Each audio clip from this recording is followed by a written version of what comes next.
Hey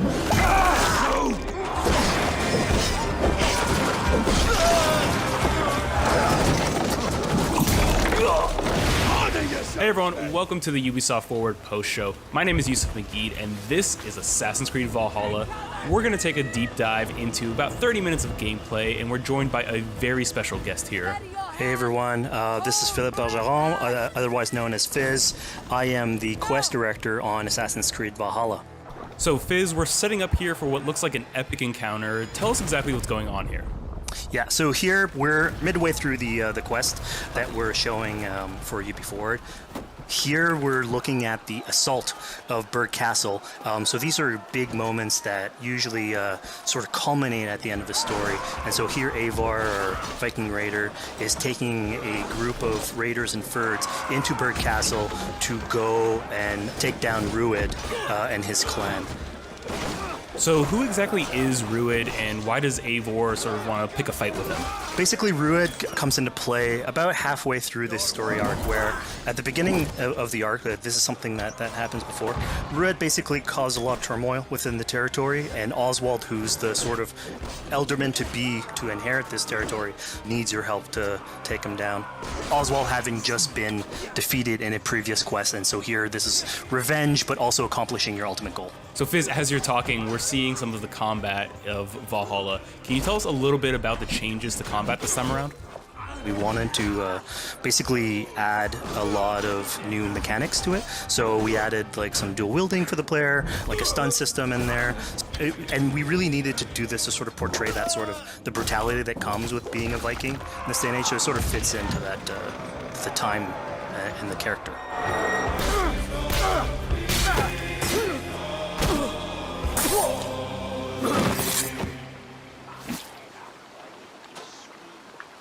Oswald. He lives.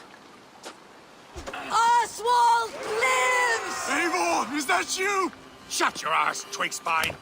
Here, Eivor has taken her entire army through the assault, and finally it's revealed that our Elderman, our ally, Oswald, is still alive, and Rued has him captive. So this is what it comes to, Wolfkist? Two Danes fighting over a filthy Saxon whoreson? If this swine is your prize, come and get him! So now that we've seen that Oswald is alive, we have Rued within our sights. What's the next step here? So the next move for Eivor is to finally face off against Rued. She has her allies, they can take care of the rest of the army. Now it's time to go one-on-one against Rued in one of our boss battles, actually. Your battle is not yet won, Oswald. And it's worth pointing out, actually, that here what we're showing is the player going and facing off against Rued aggressively, but we tend to always have to support a 360-degree approach in these things. So the player could have approached this a little bit more stealthily and gotten at least like a good critical hit on either Rued or his wolf, and so you can play this a little bit more strategically if that's your playstyle. So we're not only fighting Rued here, but also his pet wolf, right? One of my preferred strategies is to eliminate the wolf first, just focus fire on him. It takes at least one opponent out of the combat. Now Rued will have extra abilities that come into play if you do eliminate his wolf, but I think having one opponent less in the battlefield makes for a good strategy in the whole.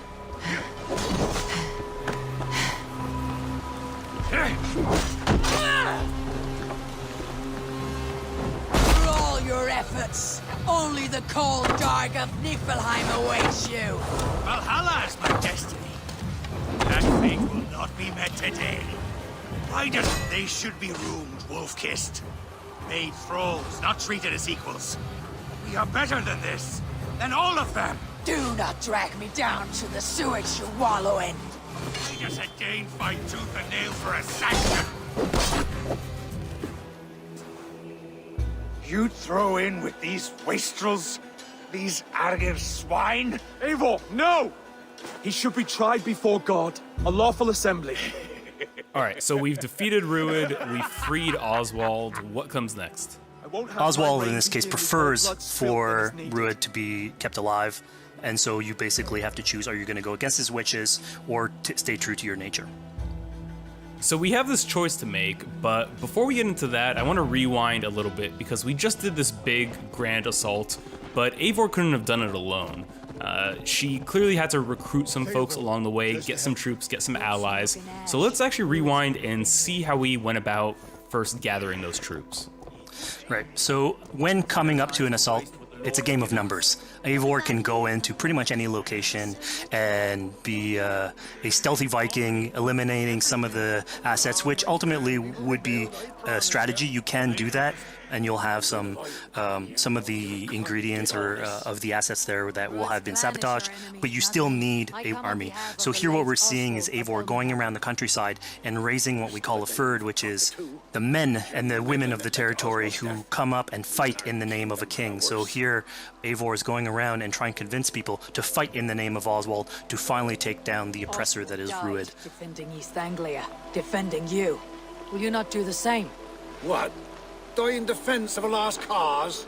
Yeah, so she's really using like the image and like the leadership that Oswald had, what he meant to the people in his name. She's going to recruit these people.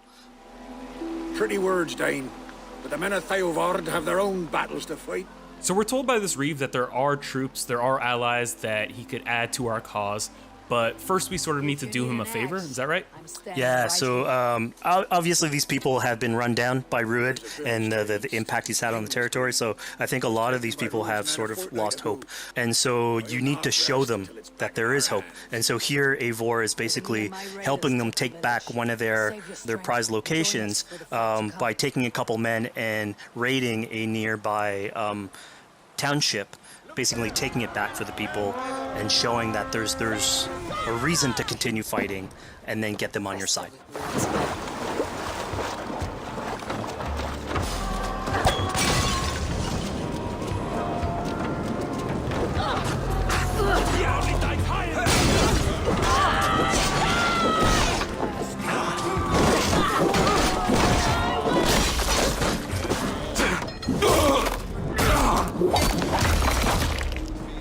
When Eivor does this, obviously you have access to a full suite of abilities. So again, the improvements that we've done to the fight system. You have some brutal axe throwing in there. You have archery or like range combat abilities in there as well. So really, again, like depending on what your playstyle is, you can customize your loadout and go in there how you wish.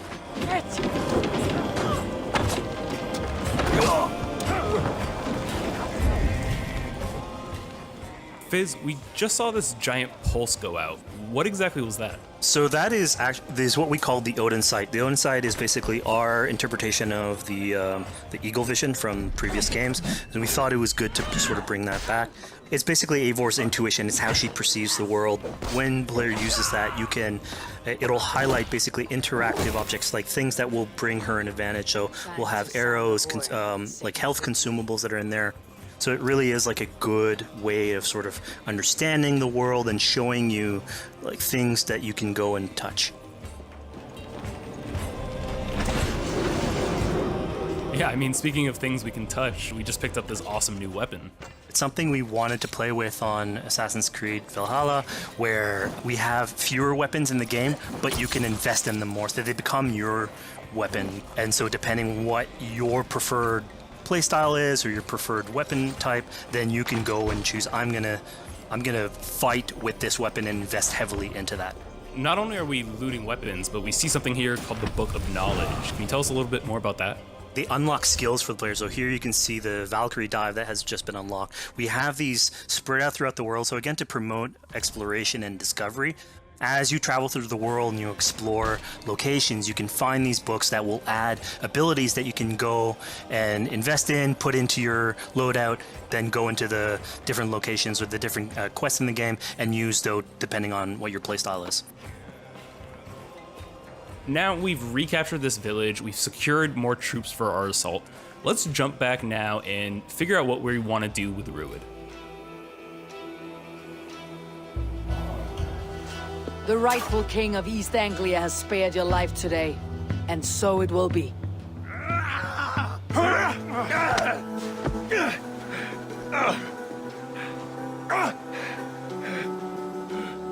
Compassion is a virtue suited for anyone, Eivor, including you. Thank you.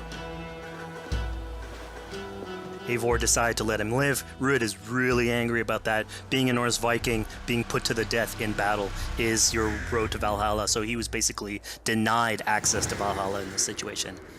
Obviously, all of these decisions come into play later on in the game, so we have very difficult decisions for the player to make. We didn't want to have easy decisions. Yeah, you know, when I was playing, I decided to listen to Oswald and spare Ruud's life, but what exactly is the relationship like between Eivor and Oswald?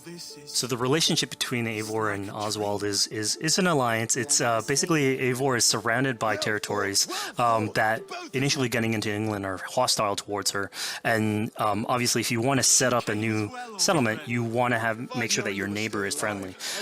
So here in East Anglia, Oswald is the man for the job, where putting him into a position of power would help her sort of secure her territory. So earlier on to the territory, Eivor comes in here, meets Oswald. The problems he had with Ruud are sort of put to light, and going through the arc, you basically help him deal with Ruud and aligning basically Danes with Saxons in one territory. So, Fizz, we've completed the assault, we've gotten our hands dirty with some combat, taken down Ruud. We have this big open region of East Anglia, so before we head off to Oswald's wedding, what do you say we head out, have some fun, and see what we can get into in the open world? That sounds great. So we see a cat here with a speech bubble above it, and you best believe if you let me talk to a cat, I'm gonna talk to a cat. Yeah, these are some of our some of my favorite moments actually in the game, where we put out a whole bunch of events throughout the territory. And it sort of rewards, again, exploration, going around. It's a chance for us also to sort of showcase a different side of Eivor. A lot of the quests sort of deal more with like politics and warfare, and this shows a slightly more human nature to her. So it permits us to explore that character a little bit more.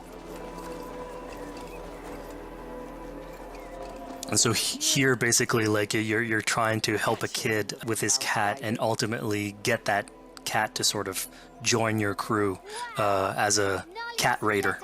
You just said cat raider way too casually. You're telling me I could have a cat Viking raider on my longship? That's exactly what I'm telling you. Oh my god, yes, I love it. Perfect. So yeah, as you're riding around the rivers of England, you would see a cat basically walking around your longship, keeping your Viking raiders company. You know, speaking of the Viking longship, we're seeing some of that gameplay here now. Can you talk a little bit about how that works and functions in Valhalla?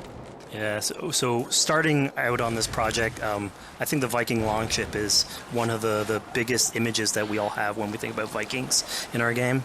And so Vikings had this awesome design for longship that had a very shallow hull, so it permitted them to go very far inland very quickly, and you could basically disembark Viking raiders like on pretty much any shore. We added that into the game, where you can basically sail up to any location and then just decide to disembark with your guys and raid a location, loot all its treasure, get back in the ship, and then continue sailing down the river to your next opportunity. So I know past Assassin's Creed games allowed for songs and things like that to be sung on ships. Will Valhalla have a similar version of that? Yeah, so this is something we actually wanted the crew of your ship to become like your home away from home. So we added stories and songs into the ship. So basically, as the player is going around, you could decide to have your skald sort of sing a song for you as you row down the river. But you can also decide, depending on who the raiders are in your ship, to hear more about their life. So you can actually queue up stories, and they'll give you a little bit more background on who they are. So you get to know your sort of fighters as you're traveling around the world, which is a cool moment. So here we're seeing a bit of a different view. What exactly are we looking at? We had this on previous Assassins, where you would like ride on your horse, and you could pull out, have the horse sort of follow the track. We have a similar thing for the ship, where you can put up your sails. It's cruise control for the ship, so you can pull back, take in the scenery, listen to some songs or some stories, and just take it all in.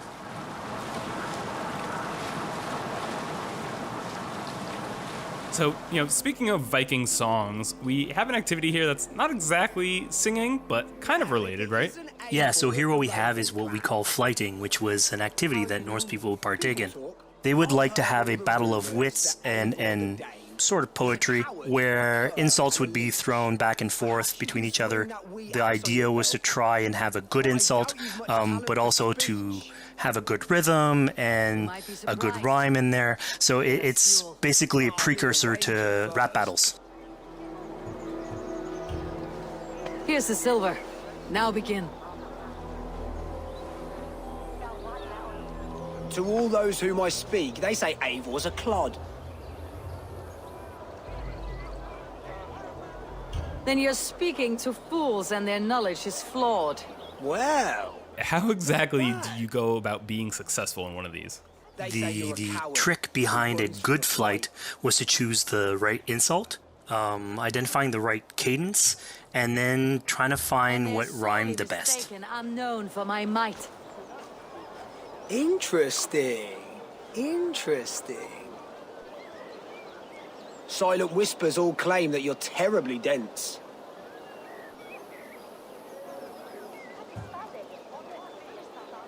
Then you've clearly misheard them. My wit is immense. Oh, you looked out with that one. Well, what a surprise. Eivor of the Raven Clan is a true talent. I'm shocked. Don't believe everything you hear, unless it touches on my flighting. Then heed every word. Take the coin. So now that Know we've only proven praise our will sharp henceforth tongue cross my and wit, lips. I think it's time for a bit more relaxing activity. So we're fishing here. Yeah, that's it. So we gave Eivor a fishing line, so you can actually throw out a line and go catch some fish.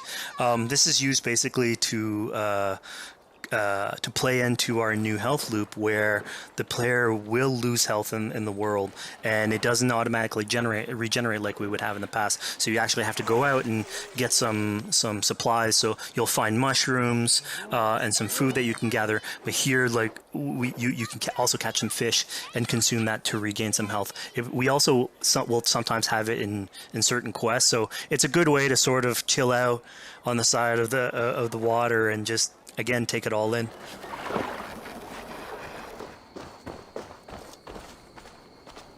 So this is what we call one of our offering altars. So the idea is that you find these around the world and you make offerings to it. So it'll take like animal parts and stuff that you can find throughout the world. Here what you're seeing though is sort of like a fancy version of it, where as you do your offering you get interrupted by some kids that basically come and steal your stuff. So it's just a way for us to sort of showcase that like the systems and the activities in the world can sort of play in with some quests and some little events. So it's our way to sort of dress up these moments and make it all fit inside the whole experience. Yeah, this seemed like a really sort of unexpected turn for what I thought was going to be kind of a simple interaction. Yeah, and it's really what we were trying to do with these events is to give another dimension to Eivor, other than just, the pure rar Viking or the politician. Because you can imagine at some point that will grow old if you're always telling that version of the character. So it lets us really go into the depth of who is Eivor, what motivates her, how she can interact with the world outside of warfare and politics. But your stealth needs work. We were close. And it also showcases like a different Took, traveler. facet of the world at the same time. It's not only Eivor. So it just widens the breadth of the stories that we can tell. So who exactly are these two children? These are kids of East Anglia. They are going through tough times with whatever Rued's been doing to the territory. And so they're just here trying to survive and basically exploit the people that are there to make offerings. It was kind of nice to see that Eivor wasn't really necessarily upset at them for stealing, and after you talk to them, you have the choice of helping them. You can give them food, give them some money, or maybe just say, hey, good luck, on your way. Yeah, and then this is something we also wanted to do a lot. Like, so here we're doing an event, we do it in quests as well, but we want to give a lot of this agency into players' hands so that they can sort of shape Eivor a little bit, who she is, so it represents them a little bit more, and they can roleplay that a little bit better. And again, it just gives her like a little bit more humanity in these moments. What large walkers should do. Provide for small walkers.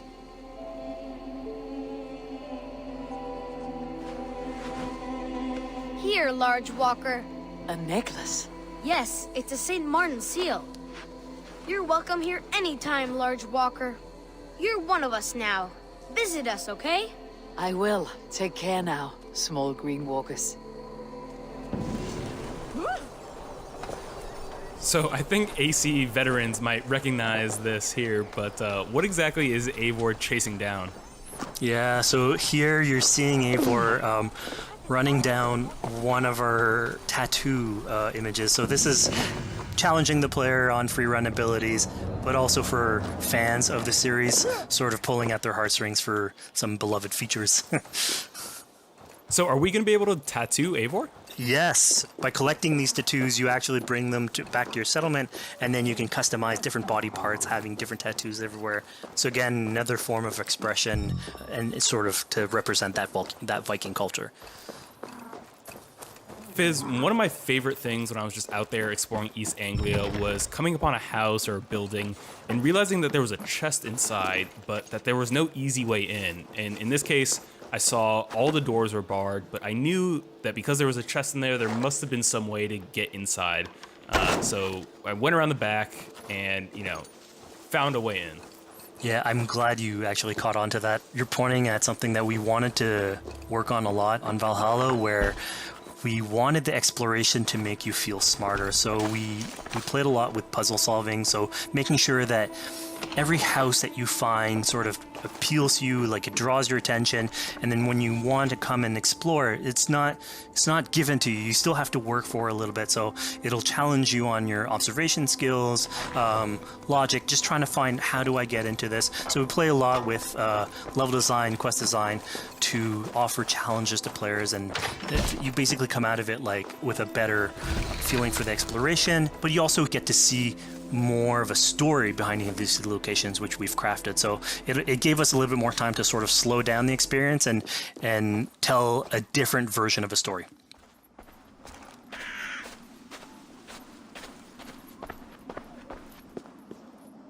A poor victim of someone's fury. Yeah, I mean, speaking about exploration and just finding things out in the world, I was just wandering and came across this clearing and found this kind of morbid altar.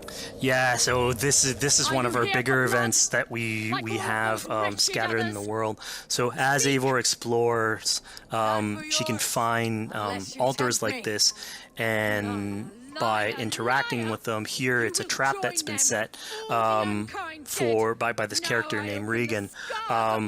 Now, there's a bigger story behind all this. There's multiple steps to it later on. So this is one of the moments. It permits us to go into a slightly more mystical realm and play with a boss fight that has more magical abilities, if we will. And basically have this awesome boss fight in the middle of the swamps. And so here the abilities that you see Reagan using are a little bit on the mystical side of things. What's happening is Eivor at the beginning in that trap is poisoned, and so she starts sort of hallucinating, seeing the world in a sort of different light and filter. And so that's sort of what lets us go into the realm of the weird. My rage, spirit of my father's rage, fill me!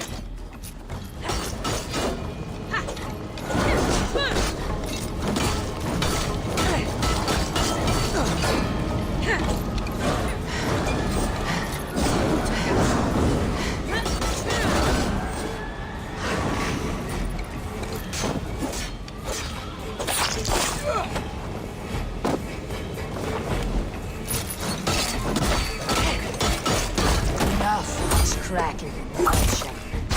Arrest your demons.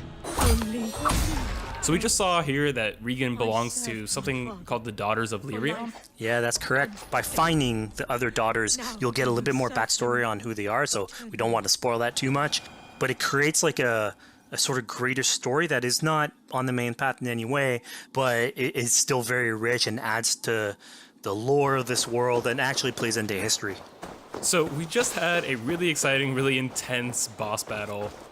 I think it's time for something a little bit more relaxing and calming now. Yeah, it's all about pacing yourself with the highs and the lows. So here we have a low chill moment of what we call building a cairn. So Eivor, as she explores the world, will find these sort of meditative areas where you have a pile of rocks that you could just stack on top of one another using physics. And I mean, yeah, the ultimate goal is to try and get the highest pile of rocks, but really it's about taking in the sights, relaxing, taking a step back, and just building something. Together we stack stones into cairns. These? Yes. Think of this as a test of mind and wit.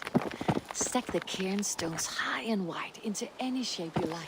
I mean, you can spend as much time as you want building these things, making them as high as you want, as weird as you want. I'm sure like a lot of these stuff will end up on the internet, like people comparing structures. And the cool thing is that once you've built it and you decide to get out of it, it sort of stays there. And so that's yours, right? And until the moment where you come back and you want to build a new one. It's sort of cool that we were able to give that to players to express themselves. At this point in the demo, we've explored East Anglia, we've met some children, we've broken into a house, we fought a boss, we built a cairn. I think now it's finally time to go and head off to Oswald's wedding. Yeah, so this is the moment it's all been building up to. By the moment you get into the territory, it's sort of like mentioned by Oswald that he's trying to get married with his Dane lady. And so as you go through the arc, that's sort of like the underlying thread. Really, it's about Rued creating turmoil in the territory and helping Oswald sort of get above that and show that he's a good leader. And so you finally, after going through all of that arc, finally get these two together, go through their wedding, and you're invited to attend the ceremony. And then all the activities and fun times that comes afterwards. Yeah, as much as we've seen the brutal side of England, it's nice to see, the joyous side of it as well. Yeah, and it's something we really wanted to play on in Valhalla, where being a Viking is not only about being a raider or a warrior. I mean, there's revelry, there's feasting, there's partying that goes, and like if someone knows how to party, it's a Viking. And so here, this is one of our opportunities to sort of show what a sort of Viking gathering is. And what's cool here is it's a good alliance of Norse culture with Saxon culture, sort of smashing those two things together and building bridges. Yeah, I mean, what's a wedding without some drunk archery, right? Yeah, so like, anything can happen in a Viking event, right? Eivor, yeah, here, just get drunk, shoot some arrows. Barely a challenge. Steady all, and ready yourself for the wedding race. The king and his bride against all! My king! He... So here we see the decision I made to spare Rued came back to bite us. Yep, that's the decision you made, coming back. So as we said before, all of your decisions have consequences, and this is a big one. I challenge you. I accept.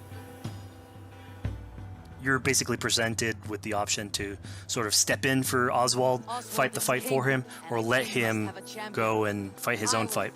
Yeah, personally, I chose to fight myself because I thought Eivor is the type of person who likes to finish what she started. Plank by plank, and a dead king cannot keep his oaths. Let me finish this. Oswald, you gutless Arya swine! I'll slay the wolf-kissed, then hang you with your own tongue.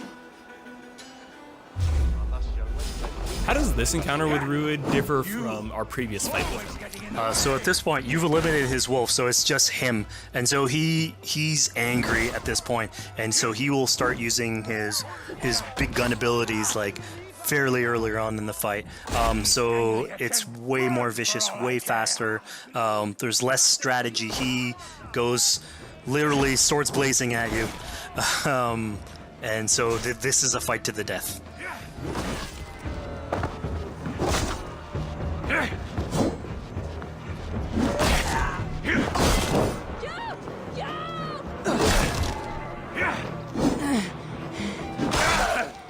And of course here, like, this is a decision you made to go and fight him, but there's multiple outcomes to this scenario. You could have let Oswald fight his own fight and prove basically his station as the rightful leader. If you had eliminated Rued, obviously this would not have happened. It would have been a slightly more joyous occasion. But ultimately, in all scenarios, you still have an alliance with Oswald. He's proven to be the right leader for this territory and to be a good ally for you. A great service. I promised you an alliance, and now you have it. And one day I will need you to make good on that alliance. So we're about to take off from the wedding, but Eivor decides it's a good idea to check up on her friend Finner. Yeah, so Finner is probably one of the more recurring characters in this arc. You get to meet him very early. He's a very endearing character, sort of used to have a Viking life, sort of misses it, and going through all these adventures together is sort of like lights that fire back, and so he's willing to join you in your raiders. So he's one of many raiders that you'll encounter in the game, and you can sort of recruit, bring back home, and then have them sort of join you on your adventures on Longship. He can tell you these stories that we're telling you about. You get to know a little bit more about him. So again, it's a fun way to sort of discover more about these characters that you meet and bring them along for adventures. Together, I'll gather my things. Well, folks, we've come to the end of our Assassin's Creed Valhalla playthrough. Fizz, thank you so much for joining us. When and where can people play it? Assassin's Creed Valhalla will be out on Xbox Series X and PlayStation 5, and is coming to Xbox One, PlayStation 4, PC, and Stadia on November 17th.